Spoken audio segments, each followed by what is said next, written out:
आइए ऐसे इंटीग्रेशन को कैसे चुटकियों में सॉल्व करते हैं। देखिए मात्र 2 सेकंड में कैसे सॉल्व करते हैं। क्योंकि जब भी कोई इस तरह से इंटीग्रेशन आए, integration of a to b f x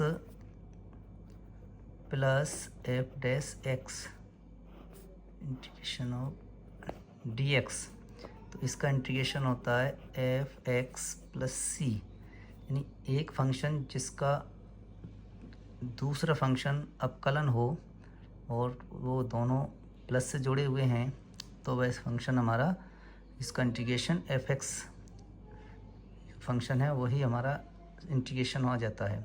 देखिए यहाँ पर ये क्वेश्चन है हमारा 1 to 2 e की power x 1/x minus 1/x² dx। यहाँ पर अगर मैं 1/x का इंटीग्रेशन करूँ, अवकलन करूँ, तो माइनस 1/x² आ जाएगा। तो हमारा एफ एक्स हुआ e की पावर x अपॉन x, तो यही हमारा इंटीग्रेशन हो जाएगा e की power x upon x plus C. इसलिए नहीं लगाना क्योंकि ये निश्चित समाकलन है, डेफिनाइट इंटीग्रेशन है। तो 1 to 2 लिमिट अगर हम इसको इसमें लगा दी जाए तो e की पावर 2 अपॉन 2 माइनस e की पावर 1 अपॉन 1। यहाँ से अगर हम सॉल्व करेंगे तो e ऊपर से कॉमन आएगा, बचेगा हमारा e/2 माइनस 1। ये हमारा दूसरा ऑप्शन है, दूसरा ऑप्शन राइट ऑप्शन है। ये और एक और धमाकेदार क्वेश्चन के साथ, if in an A P pth terms is q and qth terms is p, then which terms will be zero? वो कौन सा टर्म्स होगा जो ज़ीरो होगा। देखिए हमारे पास p जो pवां टर्म्स है वो है q और जो qवां टर्म्स है वो p है। तो हम इसको चुटकियों में कैसे सॉल्व करें, वीडियो से बने रहिए और इसको देखते रहिए। देखिए p मैंने अगर दूसरा टर्म्स 3 मान लिया तो तीसरा टर्म्स 2 हो जाएगा, जैसे कि इसने बोला है p1 टर्म्स q है तो q1 टर्म्स p होगा। तो p टर्म्स मैंने 3 मान लिया तो q1 टर्म्स 2 होगा। तो यहाँ से p=2 और q=3। इस वैल्यू पर अगर मैं यहाँ चेक करता हूँ तो p पे 2 और q पर 3, तो p + 1 कितना हो जाएगा 3 टर्म। थर्ड टर्म्स ये वाला टर्म्स कौन सा हो जाएगा q + 1 यानी फोर्थ टर्म, और ये वाला कौन सा हो जाएगा p माइनस q यानी 2 माइनस, तो -1 और टर्म्स, ये तो पॉसिबल ही नहीं है। p + q मतलब 2 + 3 मतलब फिफ्थ टर्म्स। हमको ये चेक करना है कि कौन सा टर्म्स हमारा ज़ीरो होगा। देखिए अगर मेरा दूसरा टर्म्स 3 है तो AP हमारा कौन सा बनेगा, दूसरा टर्म्स 3, तीसरा 2। तो अगर मैं यहाँ से डिफरेंस D निकाल लूँ, कॉमन डिफरेंट, तो T3 माइनस T2 होता है। तो यहाँ से निकल के आएगा 2 - 3 = -1, यानी -1 के साथ में हमारा कॉमन डिफरेंस चल रहा है।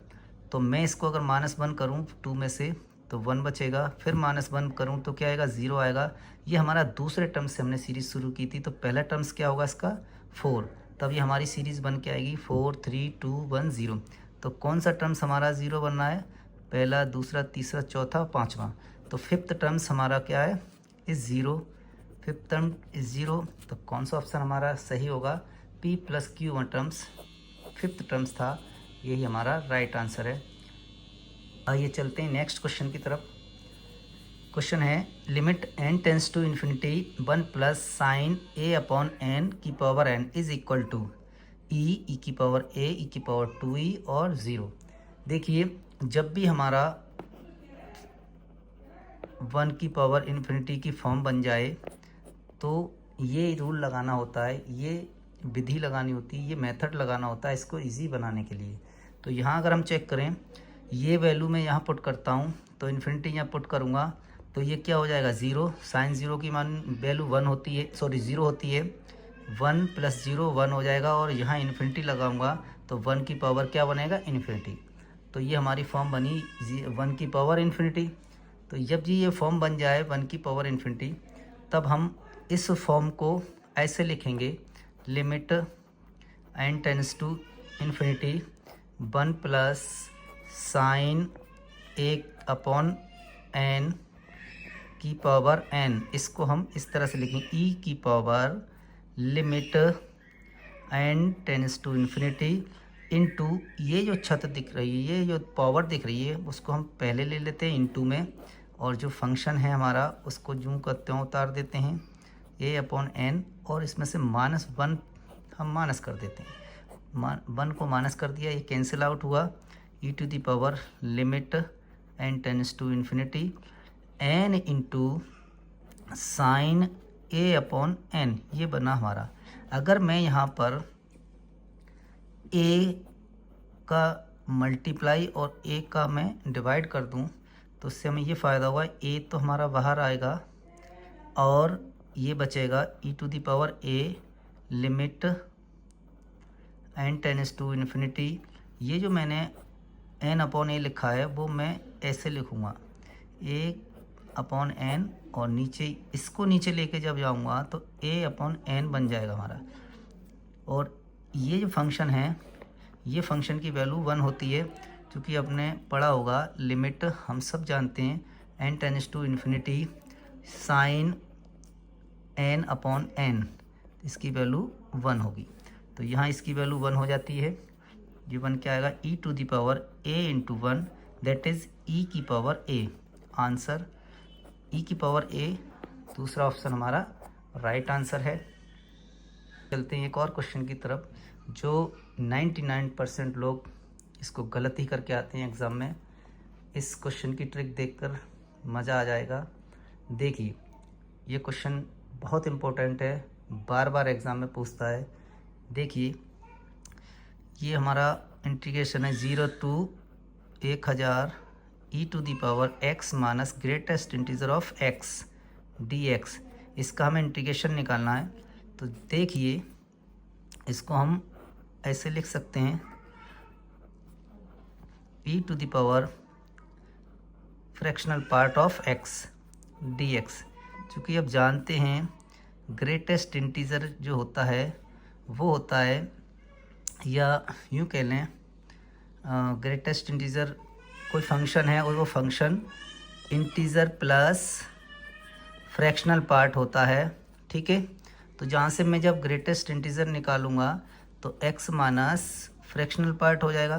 क्योंकि मुझे चाहिए x माइनस ग्रेटेस्ट इंटीजर वाला फंक्शन का, तो x माइनस ग्रेटेस्ट इंटीजर जब मैं इधर लेके आऊँगा तो ये किसके बराबर बचेगा, फ्रैक्शनल पार्ट के। तो मैंने उसको ऐसे लिख दिया, यहाँ पर x minus greatest integer equal to हो जाएगा हमारा फ्रैक्शनल पार्ट, ठीक है। अब इसके हिसाब से हम इसको तोड़ेंगे। देखिए, जो फ्रैक्शनल पार्ट है उसका जो पीरियड होता है, पीरियड ऑफ फ्रैक्शनल पार्ट, इसका जो पीरियड होता है 1, ठीक है। तो 0 से लेके जो 1 तक है ना, यहाँ तक वैल्यू हमारी सेम रहेगी। इसके बाद फिर 1 के बाद में फिर अगले इंटीजर पे फिर भी रिपीट करेगी। तो मैं इसका पीरियड में इसको तोड़ देता हूँ, यानी 0 से 1 में, तो ये वैल्यू जो है आगे आ जाएगी, जो भी होगा n इंटू पीरियड। तो n आगे आ जाता है और बाकी बचेगा पीरियड, क्योंकि इस पीरियड में इसकी वैल्यू सेम रहेगी। अगर मैं आगे बढ़ूँगा तो पीरियड वही वैल्यू रिपीट करता जाएगा, तो वो जो है हमारी 1000 बार रिपीट करेगी वैल्यू, जो ये वैल्यू देगा। तो हमने इसको इस सिंपल रूप में बना लिया। अब ये वैल्यू जो है 1000 टाइम रिपीट होगी, तो हमने 1000 का मल्टीप्लाई कर लिया। इसको अब हम लिख सकते हैं e की पावर, जो फ्रैक्शनल पार्ट है उसको हम सिंपली x लिख सकते हैं। अब आप जानते हैं e की पावर x का जो इंटीग्रेशन होता है वो e की पावर x, इसकी लिमिट 0 टू 1, यहाँ से 1000 e की पावर 1 माइनस e की पावर 0, जो कि वैल्यू देगा 1000 e की पावर 1 मतलब e की पावर 1 e, और e की पावर 0 मतलब 1। 1000 माइनस 1 इज़ द आंसर। तो 1000 माइनस 1 जो हमारा सी ऑप्शन राइट ऑप्शन है। इसी ट्रिक के लिए चैनल को सब्सक्राइब करिए, और कुछ क्वेश्चंस आपके पास हैं जिनको आप जानना चाहते हैं, इनकी ट्रिक्स जानना चाहते हैं, वो मेरे कमेंट बॉक्स में शेयर कीजिए। मैं उनकी ट्रिक बनाने की कोशिश करूँगा। Thank you.